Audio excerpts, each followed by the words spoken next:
بلکہ اسلام نے تو یہود و نصارہ کو بھی تحفظ دیا ہے. جو ذمی لوگ ہیں آپ کے علاقے میں رہنے والے ہیں، اسلامی حکومت نے ان کو تحفظ دیا ہوا ہے.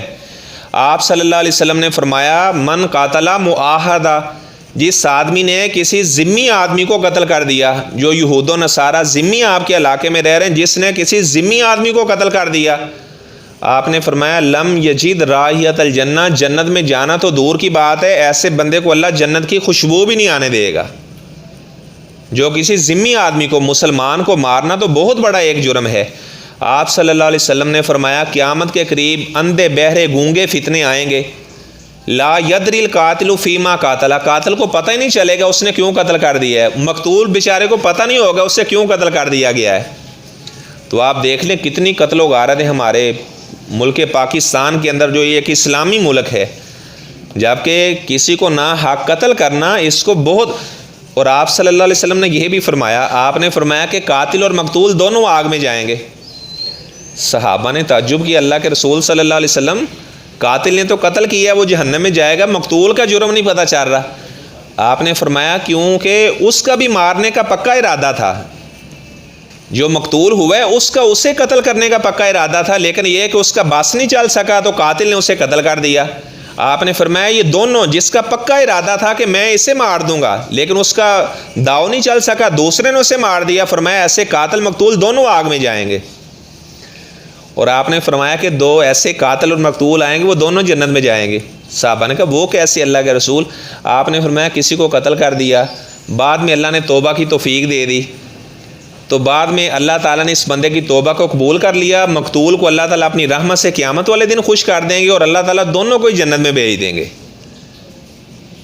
بعض ایسے لوگ ہیں جب جیل میں چلے جاتے ہیں تو وہ پھر بڑا پچھتاتے ہیں، وہ ادھر قرآن بھی سارا زبانی یاد کر لیتے ہیں، پورے عالم بن کر وہاں سے نکلتے ہیں، داڑھی بھی رکھ لیتے ہیں. تو بھائی آزاد رہ کر یہ کام کرو، آزاد رہ کر اچھے کام نہیں ہوتے، قید رہ کر ہی اچھے کام کرنے. وہ کہتے ہیں یہ فلاں نے جیل میں جا کر سب کچھ کر لیا. بھائی جب آپ کو اللہ نے آزادی دی تھی یہاں پر کیا تھا معاملہ، کیوں نہیں آپ کر رہے؟ جب آزاد رہ کر، ہم تو گناہ بھی اس وقت چھوڑتے ہیں جب بدی کرنے کے قابل نہیں رہتے، اس وقت ہم نیکی کرنا شروع کر دیتے جب گناہ کے قابل ہی نہیں رہے. اپنی جوانی کے ایام کے اندر اللہ تعالیٰ کو راضی کرنا، ہاتھ پہنچتے ہیں گناہ تک، بندہ اس کے باوجود گناہ نہیں کرتا. وگرنہ کوئی بندہ جس کی آنکھیں نہیں ہیں، اندھا ہے، اور وہ کہے کہ میں غیر محرموں کو نہیں دیکھتا، اس میں اس کا کیا کمال ہے؟ اس کی تو آنکھیں نہیں ہیں. ایک آدمی اس کے کان ہی نہیں ہے، وہ سنتا ہی نہیں ہے، بہرا ہے، تو وہ کہے کہ میں گانے نہیں سنتا، اس میں اس کا کوئی کمال نہیں ہے. مخنث کہے، خسرا کہے کہ میں بدکاری نہیں کرتا، اس میں اس کا کیا کمال ہے؟ اصل کمال تو یہ کہ سب چیزیں موجود ہیں، اس کے باوجود آدمی گناہوں کو چھوڑ دیتا ہے. گناہ تک ہاتھ بھی پہنچتے ہیں لیکن کہتے ہیں نہیں یار. والی من خاف مقام ربی ہی جنتان، جو اللہ کے سامنے کھڑے ہونے سے ڈر گیا کہ لوگوں کے سامنے، میں پوری انسانیت کے سامنے اللہ نے حساب کھول لینا ہے، اس وقت میں اللہ کے سامنے کیا جواب دوں گا، کتنا شرمندہ ہوں گا. اس لیے ایک محدث نے لکھا، اس نے کہا کہ آدمی کو چاہیے کہ ایسی عمل کرے کہ اگر اس کی، کیونکہ ایک پوری ایک فلم بن رہی ہے، زندگی کی ایک پوری فلم تیار ہو رہی ہے، وہ سوچ لے کہ اپنے گھر والوں کے سامنے بیٹھ کر، ان کے ساتھ بیٹھ کر اپنی زندگی کی فلم دیکھ سکتا ہے. جو بندہ بھی عمل کر رہا ہے، چاہے برے عمل کر رہا ہے، تو اسے سوچنا چاہیے کہ جو میرا ریکارڈ سارا اپنے گھر والوں کے سامنے میں دیکھ سکتا ہوں.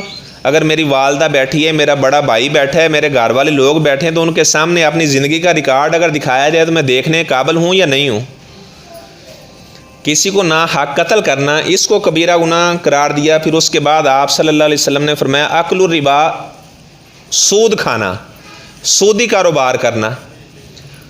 اللہ تبارک و تعالیٰ فرماتے ہیں احل اللہ البیع وحرم الربا، تجارت کو اللہ نے حلال کر دیا ہے اور سود کو اللہ تعالیٰ نے حرام کر دیا ہے. اور سود، جو بھی سودی کاروبار کرنے والا ہے اس کا انجام برا ہی ہوتا ہے. وہ بظاہر تو دیکھ رہا ہے کہ میرا مال بڑھ رہا ہے، لیکن حقیقت کے اندر اس کا مال کم ہو رہا ہے، کیونکہ اللہ تعالیٰ کا فرمان ہے یمحق اللہ الربا ویربی الصدقات. اللہ تعالیٰ کہتے ہیں جو بھی سودی کاروبار کرتا ہے اللہ اس کے مال کو مٹاتا ہے، اس کے مال کی برکت اللہ ختم کرتا ہے. ویربی الصدقات، اور جو آپ کاروبار کرتے ہیں، صدقہ خیرات کرتے ہیں، زکوٰۃ دیتے ہیں، تو اس وجہ سے اللہ آپ کے مال کو بڑھاتا ہے، آپ کا مال نشو و نما، یعنی اس میں بڑھوتری آتی ہے. اور اللہ تبارک و تعالیٰ فرماتے ہیں اے ایمان والے لوگوں، یا ایھا الذین آمنوا اتقوا اللہ وذروا ما بقی من الربا ان کنتم مؤمنین فإن لم تفعلوا فاذنوا بحرب من اللہ ورسولہ. فرمایا کہ اللہ تعالیٰ سے ڈر جاؤ، اگر تمہیں پتہ چل گیا کہ سود اللہ تعالیٰ نے حرام کر دیا، اگر اللہ پر ایمان ہے تو رک جاؤ. اگر تم اس کے حرمت کا علم ہو جانے کے باوجود بھی باز نہ آئے تو تم اللہ اور اللہ کے رسول سے اعلان جنگ کے لیے تم تیار ہو جاؤ. تمہارا اللہ اور اللہ کے رسول سے اعلان جنگ ہے، اور جو اللہ سے جنگ کرنا چاہے، اس کے رسول سے جنگ کرنا چاہے، بھلا وہ جیت سکتا ہے؟ کبھی بھی نہیں جیت سکتا. اللہ تعالیٰ فرماتے ہیں الذین یاکلون الربا لا یقومون الا کما یقوم الذی یتخبطہ الشیطان من المس. فرمایا کہ جو سودی کاروبار کرنے والے ہیں، جب ان کو قبروں سے اٹھایا جائے گا تو مجنون بنا کر اٹھایا جائے گا. جس طرح کسی آدمی نے شراب پی ہے، کبھی ادھر گر رہا ہے کبھی ادھر گر رہا ہے، اور ہر بندے کو پتہ چلے گا کہ یہ حضرت صاحب دنیا میں سودی کاروبار کیا کرتے تھے. اور آپ نے وہ لمبی بخاری شریف کی روایت بھی میں نے سنائی ہے کہ ایک آدمی آپ نے دیکھا جو خون کی نہر میں غوطے کھا رہا تھا. جو باہر نکلنے کی کوشش کرتا، فرشتہ دوبارہ پتھر مار کر اسے نہر کی خون کی نہر میں داخل کر دیتا. آپ نے صحابہ کو بتایا کہ یہ دنیا میں سودی کاروبار کیا کرتا تھا. تو سود کی بھی کئی قسمیں ہیں. ایک ہے کسی کو ادھار آدمی دے دیتا ہے تو اس کے بعد اسے زیادہ کا مطالبہ کرنا، یہ بھی سود ہے. یا جنس ایک قسم کی ہے، اس کے اندر کمی بیشی کر کے دینا. اب جس طرح کرنسی ہے ہماری پاکستانی جو کرنسی ہے، ہم نئے نوٹ لینے کے لیے جائیں تو وہ ہمیں کہیں کہ آپ 150 ہمیں دیں، اس کے بعد آپ کو 100 روپے ہم دیں گے جو نئے ہوں گے. اب یہ حالانکہ جنس ایک جیسی ہے، اس میں کمی بیشی کرنا یہ غلط ہے. اس طرح کسی آدمی کے پاس کھجوریں ہیں، وہ کہتا ہے جی میرے پاس کی اجوا کھجوریں ہیں، آپ کی لہٰذا دوسری ہیں، تو لہٰذا یہ 1 کلو مجھ سے اجوا لے لو، 10 کلو مجھے دوسری دے دو. یہ بھی سود کے ضمن میں آئے گا. آپ صلی اللہ علیہ وسلم نے فرمایا کہ سود کا 1 درہم استعمال کرنا، اور دوسرا بندہ جو زنا ثلاثۃ و ثلاثین مرہ، ستۃ و ثلاثین مرہ، ایک بندہ سود کا 1 درہم استعمال کرتا ہے، ایک 54 سود کی استعمال کرتا ہے، اور ایک بندہ 36 مرتبہ بدکاری کرتا ہے. آپ نے فرمایا سودی کاروبار 1 درہم جس نے کھا لیا اس کا جرم 36 مرتبہ بدکاری کرنے سے بڑا ہے. اور آپ نے فرمایا کہ سود کے کئی درجے ہیں، سب سے چھوٹا درجہ اپنی حقیقی والدہ کے ساتھ بدکاری کرنا ہے.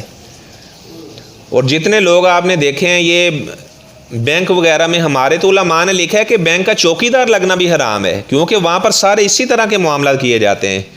اور اس کے بعد آپ نے یہ بھی فرمایا کہ اللہ تعالیٰ کی لعنت ہے سودی کاروبار کرنے والے پر، لکھنے والے پر، جو گواہ بننے والا ہے. آپ نے انہیں سارے یہ جرم کے اندر برابر ہیں.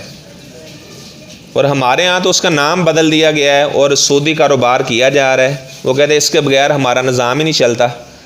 تو اگر زکوٰۃ کا نظام قائم کیا جائے، لوگ سارے زکوٰۃ دیں، صدقات و خیرات کریں، تو پھر یہ ایسا نظام بھی ایٹومیٹکلی ختم ہو جائے.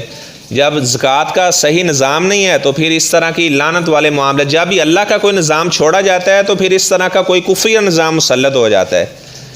اس کے بعد آپ صلی اللہ علیہ وسلم نے فرمایا یتیم کا مال کھانا. یتیم کا مال کھانا، بڑا بھائی فوت ہو گیا، اس کے بچے ہیں، نابالغ ہیں، اب یہ اس کا مال کھا رہا ہے، یتیموں کا مال کھا رہا ہے. اللہ تعالیٰ فرماتے ہیں وَآتُوا الْيَتَامَ أَمْوَالَهُمْ، یتیموں کو ان کا مال انہیں دے دو.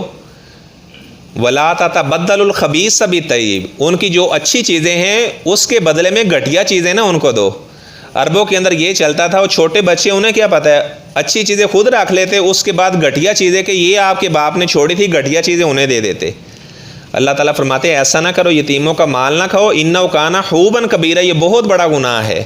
ان الذین یاکلون اموال الیتامی ظلما، فرمایا کہ جو ظلم کے ساتھ یتیموں کا مال کھاتے ہیں، انما یاکلون فی بطونہم نارا، وہ گویا کہ اپنے پیٹ میں جہنم کے انگارے بھر رہے ہیں.